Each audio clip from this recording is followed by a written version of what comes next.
haberte visto. Muchas gracias, haberte oído. Antonio. Muchas gracias. Muchas gracias a ti. Un beso. Buenas saludo. tardes. Buenas tardes, Antonio. Un saludo para todos. Gracias.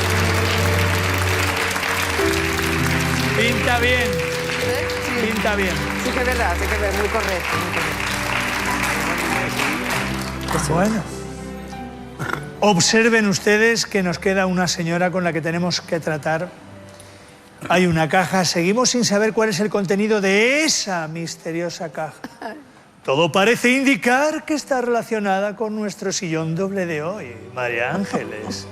¿Qué son? María Ángeles, ¿de verdad no sabes nada de esto? Ni idea, ni idea. María Ángeles, no me mientas. De verdad que no tengo ni idea.